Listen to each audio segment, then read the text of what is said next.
नमस्ते दोस्तों। आप देख रहे हैं एआई न्यूज़ इंडिया। और इस वक्त की जो सबसे बड़ी खबर हमारे सामने आ रही है वो महाराष्ट्र के नागपुर से है।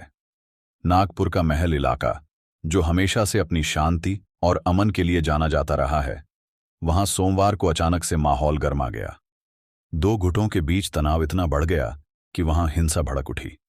गाड़ियों में तोड़फोड़, आगजनी, पत्थरबाजी, ये सारी घटनाएं एक के बाद एक सामने आने लगीं। पुलिस को हालात काबू करने के लिए वहां तैनात करना पड़ा और हालात को देखते हुए रैपिड एक्शन फोर्स यानी आरएएफ को भी बुलाना पड़ा। लेकिन सवाल ये है कि आखिर ये सब हुआ क्यों? इस हिंसा की जड़ में है क्या? तो चलिए इस खबर को थोड़ा करीब से समझने की कोशिश करते हैं ताकि आपको पूरी तस्वीर साफ हो सके। बात शुरू होती है एक विवाद से, और ये विवाद है मुगल शासक औरंगजेब की कब्र को लेकर। जी हां, महाराष्ट्र के छत्रपति संभाजीनगर, जिसे पहले औरंगाबाद के नाम से जाना जाता था, वहां औरंगजेब की कब्र मौजूद है। इस कब्र को हटाने की मांग लंबे वक्त से कुछ संगठनों की ओर से उठाई जा रही है, और इस मांग ने अब एक बार फिर से माहौल को गर्म कर दिया है। सोमवार को विश्व हिंदू परिषद यानी वीएचपी और बजरंग दल जैसे दक्षिणपंथी संगठनों ने इस मुद्दे को लेकर नागपुर के महल इलाके में एक बड़ा प्रदर्शन किया। इस प्रदर्शन में कार्यकर्ता छत्रपति शिवाजी महाराज की प्रतिमा के पास जमा हुए। वहां नारे लगाए गए, औरंगजेब का पुतला जलाया गया, और इस दौरान माहौल काफी गर्म हो गया। लेकिन यह प्रदर्शन शांतिपूर्ण नहीं रह सका। खबरों के मुताबिक इस प्रदर्शन के बाद अफवाहें फैलने लगीं। कुछ लोगों का कहना है कि प्रदर्शन के दौरान कुरान की बेअदबी की गई, जिसके बाद दूसरा पक्ष भड़क उठा। हालांकि इस बात की अभी तक कोई आधिकारिक पुष्टि नहीं हुई है, लेकिन इन अफवाहों ने आग में घी का काम किया, और देखते ही देखते दो गुटों के बीच टकराव शुरू हो। अब ये टकराव इतना बढ़ गया कि हालात बेकाबू हो गए। खबरों के मुताबिक चितनिस पार्क और महल इलाके में सबसे ज्यादा हिंसा हुई। वहां पत्थरबाजी शुरू हो गई, गाड़ियों को आग के हवाले कर दिया गया।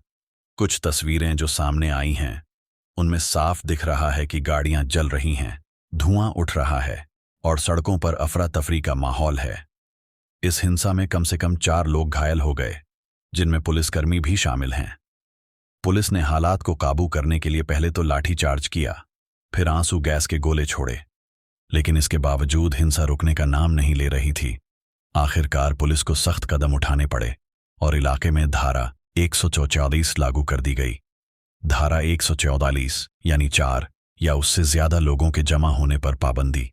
साथ ही रैपिड एक्शन फोर्स को भी तैनात करना पड़ा ताकि हालात को पूरी तरह से काबू में लाया जा सके।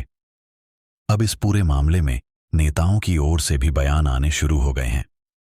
महाराष्ट्र के मुख्यमंत्री देवेंद्र फडणवीस ने इस हिंसा की कड़ी निंदा की है। उन्होंने कहा कि नागपुर हमेशा से शांति का शहर रहा है और इस तरह की घटनाएं बर्दाश्त नहीं की जाएंगी। उन्होंने लोगों से शांति बनाए रखने की अपील की और अफवाहों पर ध्यान न देने की बात कही। फडणवीस ने यह भी कहा कि वो खुद इस मामले पर नजर रखे हुए हैं और पुलिस कमिश्नर को सख्त कार्रवाई करने के निर्देश दिए गए हैं। दूसरी ओर केंद्रीय मंत्री और नागपुर से सांसद नितिन गडकरी ने भी एक वीडियो संदेश जारी किया। उन्होंने कहा कि नागपुर की शांति को भंग करने की कोशिश करने वालों के खिलाफ सख्त कार्रवाई की जाएगी। गडकरी ने भी लोगों से अपील की कि वो अफवाहों पर भरोसा न करें और सड़कों पर न निकलें। लेकिन दूसरी तरफ विपक्ष ने इस हिंसा के लिए राज्य सरकार को जिम्मेदार ठहराया है। महाराष्ट्र कांग्रेस के अध्यक्ष हर्षवर्धन सपकाल ने कहा कि ये हिंसा राज्य के गृह विभाग की पूरी तरह से नाकामी है। उन्होंने आरोप लगाया कि सरकार ने कानून व्यवस्था को बनाए रखने के लिए पहले से कोई इंतजाम नहीं किए, जिसकी वजह से हालात इतने बिगड़ गए। अब इस पूरे मामले में पुलिस की ओर से भी बयान आया है।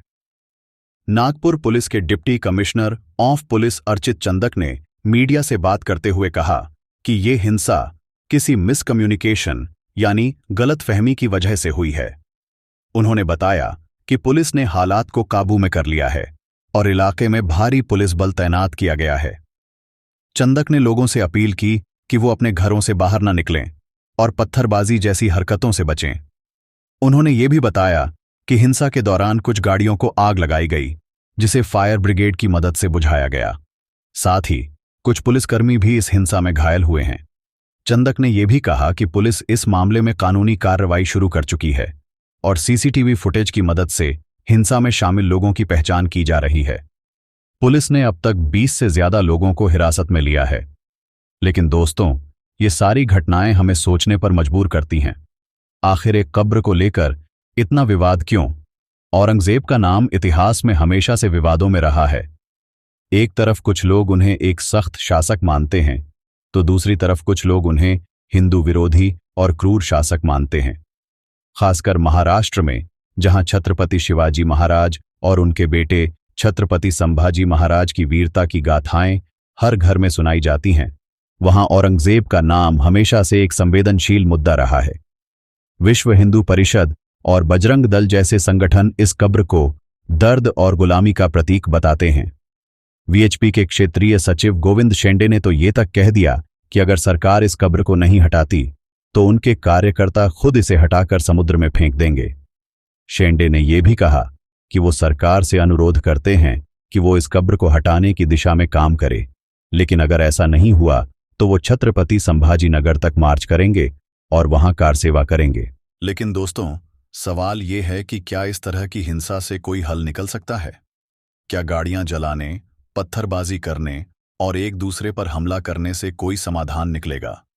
नागपुर जैसे शहर, जो हमेशा से अपनी शांति और भाईचारे के लिए जाना जाता रहा है, वहां इस तरह की हिंसा बेहद दुखद है। कांग्रेस नेता पवन खेड़ा ने भी इस मामले पर सवाल उठाया।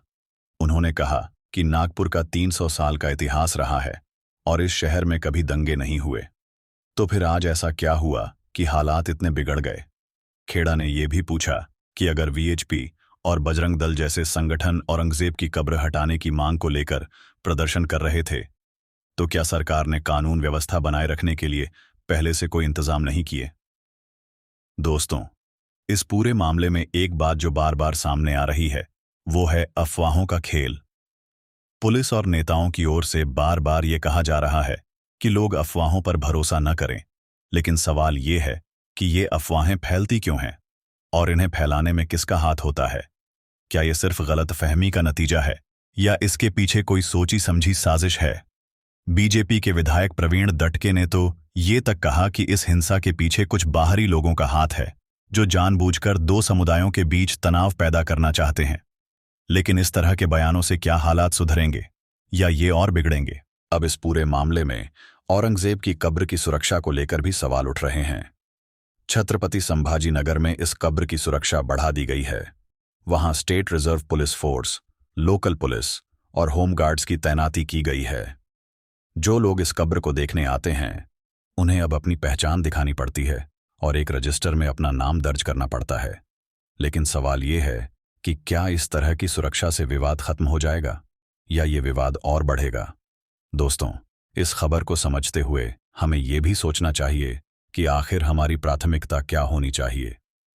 क्या हमें अतीत के विवादों में उलझना चाहिए या वर्तमान की समस्याओं का हल ढूंढना चाहिए?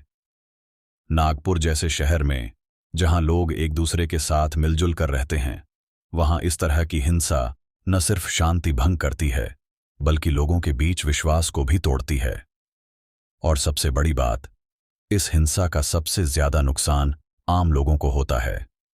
वो लोग जो न तो किसी प्रदर्शन में शामिल थे, न ही किसी हिंसा में, लेकिन जिनकी गाड़ियां जल गईं, जिनके बच्चे स्कूल से घर नहीं लौट सके, जिनके रोजगार पर असर पड़ा।